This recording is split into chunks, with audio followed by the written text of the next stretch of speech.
Hey everybody, glad to have you back again for our Ironman Ministries online. We're glad that you're joining us here. I know a lot of you guys are watching because you can't make it to our weekly meetings, but if you are ever able to make it, we meet Tuesday nights at 7 o'clock here at the Grove or Wednesday mornings at 6:30.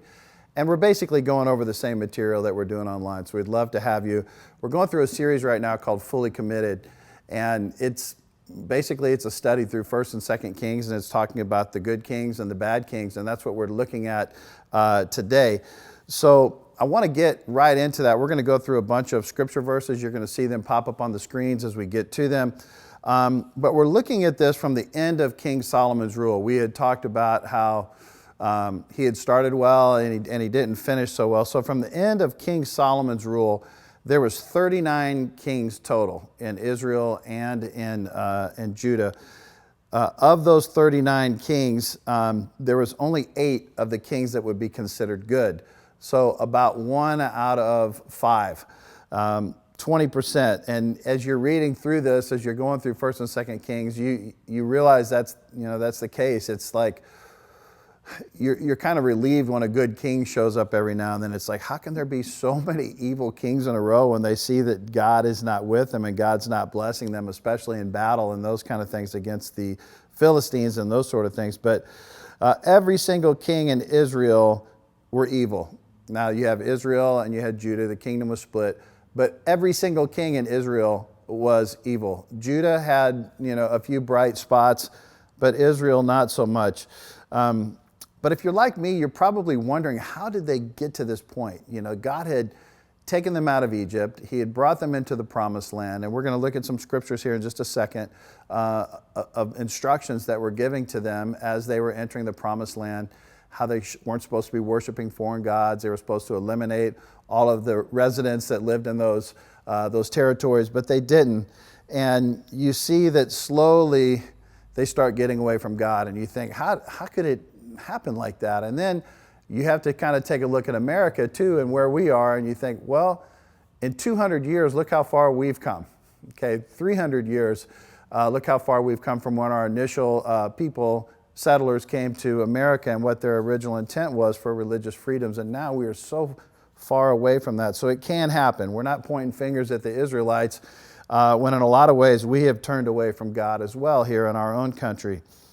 But it says in Judges 2:13, it says, they forsook, let me start with verse 12. They forsook the Lord, the God of their ancestors who had brought them out of Egypt. They followed and worshiped various gods of the peoples around them. They aroused the Lord's anger because they forsook him, and they served Baal and Ashtoreths. Well, the Ashtoreth, as we know, was where you hear the Asher pole, and we also know that Ashtoreth was what the Romans called Venus, what the Greeks called Aphrodite. It was this kind of queen of the heavens. She was a fertility goddess. For some reason, they latched on to this, and you see it over and over and over. The bad kings, they build these temples. The good kings, they come in and they tear them down and they cut down the poles and all that, and then it's just a cycle. It just keeps happening over and over again. But over the period of the Judges, if you think about that and you go Joshua, Judges, we read that in the Bible. Samson was one of the judges. But for approximately 400 years, the Israelites were serving idols. Okay, they were in and out of it. Sometimes they would serve them, sometimes they were serving the Lord. But after that period of the Judges was over, before Samuel tells Saul, he's going to be king, he anoints him king because the people are demanding it, and God finally says, sure, you can have a king.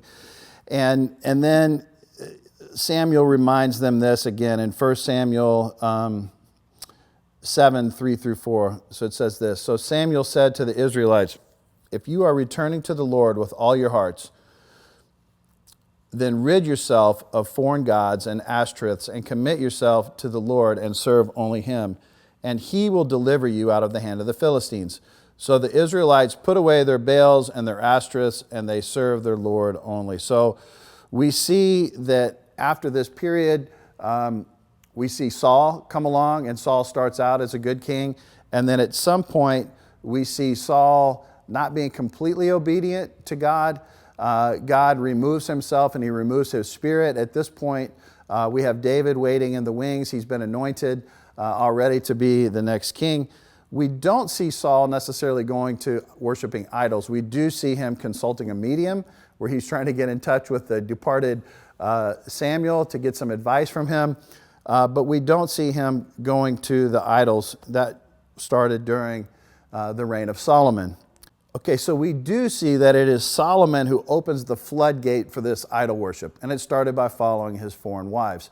It wasn't something he initially set out to do, but it did happen. A lot of us are in the same boat. We don't set out to make things idols in our life. We don't set out to fall away from God, but it does happen in our lives as well. So the worship of these pagan gods in high places continued for 300 years until King Josiah destroyed all of the idols. And the Lord loved what Josiah was doing, but the damage had already been done throughout Judah. And the Lord said, this is 2 Kings 23:27. He says, so the Lord said, as a punishment for this, I will remove Judah from my presence as I removed Israel, and I will reject Jerusalem, the city I chose, and this temple about which I said, my name shall be there. So we look at this and we think, how does this apply to us? Okay, this was kings, good kings, bad kings, all of that going on thousands of years ago. But God has instructed us, just like he instructed them, to love him with all of our hearts. Okay, whether that was then or that was now, he wants us to be fully committed. Let's look at Joshua 22, verse 5, and this is going back, as they're about to enter the promised land. He says, but be very careful to keep the commandment and the law that Moses, the servant of the Lord, gave to you, to love the Lord your God, to walk in obedience to him, to keep his commands, to hold fast to him, and to serve him with all of your heart and with all of your soul. That's what it means to be fully committed, and that's what we're talking about here. It means following the commandments of God, walking with him with all of our hearts and all of our souls. John 14:15 says, if you love me, obey my commandments.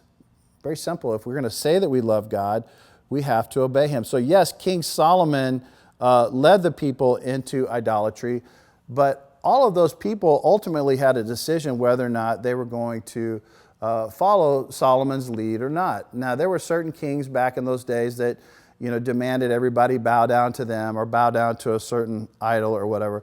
I don't think Solomon was doing this. What I do think Solomon did, though, is what we see in 1 Corinthians 8 at verse 12. I don't have this on the screen, but I'm going to read it anyway.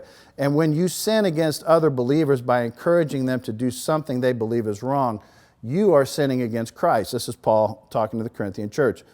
So if what you eat causes another believer to sin, I will never eat meat again as long as I live, for I don't want to cause another believer to stumble. I think what we have here is on a wide scale operation. We have Solomon causing a lot of people to stumble. They saw what their king was doing and they followed his example. So yes, he led them into idolatry, but we have a choice to choose how we're going to follow God. Are we going to follow him fully committed? Or are we going to follow him with, as Isaiah described it, with lip service? Let me read that to you from Isaiah 29:13.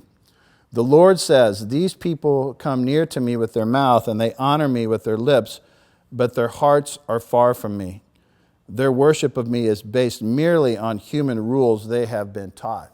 So they're doing it out of obligation, out of structure, out of family tradition or whatever. They're not doing it with their hearts and their minds and their soul. They're doing it because that's what they have been instructed to do. Jesus called these people, and he quotes this very verse from Isaiah. He calls those people hypocrites. You say one thing, but in your hearts, you're doing something else. So like I said, all of us have a choice of how we're going to follow God. Are we going to follow him fully committed? Are we going to dabble in some other stuff? We're going to be like Saul and consult people, mediums and things like that we shouldn't be? Are we looking for answers other places besides looking to Jesus? Like we said, there was plenty of bad kings. There was also some good ones, 1 out of 5. So as we look at what our legacy is, are we going to be one of the five? Are we going to be the good king? Are we going to be the good dad? Are we going to be the good leader in our family? Are we going to be the good leader in our church? Are we going to be the ones that lead by example of following Christ wholeheartedly? Or are we going to be like Solomon, who led other people into sin by the way our lifestyle sets that example?